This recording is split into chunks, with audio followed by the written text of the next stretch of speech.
बच्चों ये आपका 8th चैप्टर है जिसका नाम है फोर्स एंड प्रेशर क्लास 8 के लिए। तो इसका अभी हम एक फास्ट रिव्यू कर लेते हैं। तो बल यानी कि फोर्स वह धक्का है या वह खींचना है जो किसी वस्तु को आकार, दिशा और गति को बदल देता है। बल लगाने से कोई वस्तु चल सकती है, बल लगाने से रुक भी सकती है, तेज चल सकती है, धीमी हो सकती है और उसका आकार बदल सकता है। ये सब देखो आप सामने, ये लोग बल लगा रहे हैं जिस तरीके से साफ दिखाई दे रहा है आपको। अब फोर्स कितने टाइप का होता है, बल कितने टाइप का होता है। तो बल जो है यहाँ पे हम पढ़ेंगे, पहला है कांटेक्ट फोर्स। जब मसल्स, मांसपेशियों से, चाहे मनुष्य हो चाहे जानवर हो, उसके मांसपेशियों से जब बल लगता है तो उसे कांटेक्ट फोर्स में लेते हैं। दूसरा होता है फ्रिक्शन फोर्स, घर्षण बल। जब दो सतहों आपस में रगड़ खाते हैं तो दोनों सतह गति का विरोध करती है। अब आता है non contact force. Non contact force में आ जाएगा आपका ग्रेविटेशन फोर्स जो कि पृथ्वी द्वारा लगाया जाता है, देन मैग्नेटिक फोर्स जो कि चुंबक द्वारा लगाया जाता है, देन इलेक्ट्रोस्टैटिक फोर्स जो कि एक चार्ज ऑब्जेक्ट जो है दो चार्ज ऑब्जेक्ट के बीच में लगता है, एक पॉजिटिव और नेगेटिव होते हैं।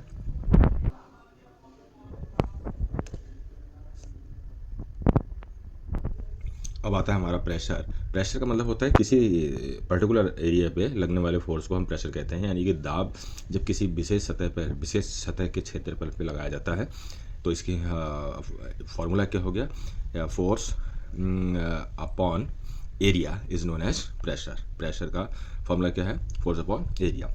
समान बल यदि कम क्षेत्र पर लगेगा तो दाब अधिक होगा। अगर यही कारण है कि जो पैनी चीज़ें होती है, नुकीली वस्तु होती है, वो आसानी से किसी चीज़ में घुस जाती है, किसी चीज़ को काट देती है। अब आता है हमारे पास pressure exerted by liquid and gases. तो क्या गैस और लिक्विड द्वारा भी प्रेशर लगाया जाता है? हाँ, बिल्कुल लगाया जाता है। सभी दिशाओं में ये समान डालती हैं प्रेशर, हर दिशा में इक्वली डिस्ट्रीब्यूटेड होती है। तो लिक्विड, ठीक है ना, और गैस भी यही काम करती है। जैसे जैसे गहराई बढ़ता है वैसे वैसे इसका प्रेशर भी बढ़ता चला जाता है। वायुदाब हमारे चारों ओर मौजूद होता है और यह हमारे दैनिक जीवन में इसका प्रभाव दिखाई देता है। अब दैनिक जीवन में इसका क्या उपयोग है, तो जैसे कोई ऊंचे एड़ी के जूते अधिक दाब डालते हैं, ऐसे ऊँट के पैर चौड़े होते हैं तो वो कम दाब डालते हैं जिससे वो रेत में धंसता नहीं है। और तेज़ धार वाला चाकू जो है किसी भी चीज़ को, फल को आसानी से काट देता है, बजाय जो मोटी धार वाला चाकू होता है। तो हम ये कह सकते हैं कि बल, एक आता है हमारा एटमॉस्फेरिक प्रेशर। एटमॉस्फेरिक प्रेशर क्या होता है कि जो प्रेशर एटमॉस्फेयर द्वारा लगाया जाता है, हमारे वातावरण द्वारा लगाया जाता है, उसे हम एटमॉस्फेरिक प्रेशर कहते हैं, ठीक है।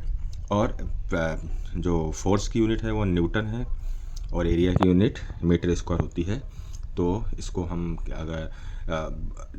अगर रिजल्ट के रूप में हम इसको शॉर्ट में देखें फाइनली, तो बल क्या होता है, वस्तुओं की गति और आकार को इफेक्ट करता है, जबकि दाब बल के प्रभाव को सतह के क्षेत्रफल के अनुसार दिखाता है। तो बल और दाब दोनों हमारे जीवन के महत्वपूर्ण अंग है। इसमें ये की टर्म्स हैं, थोड़े से कीवर्ड्स है, atmospheric pressure, contact force, electrostatic force, force friction, gravitational force, gravity, magnetic force, muscular force, non contact force, pressure and pull and push. ये चीज़ें हमें थोड़ी सी याद रखनी है। सिंपल सा चैप्टर है, ज़्यादा टेंशन लेने की जरूरत नहीं है। Thank you.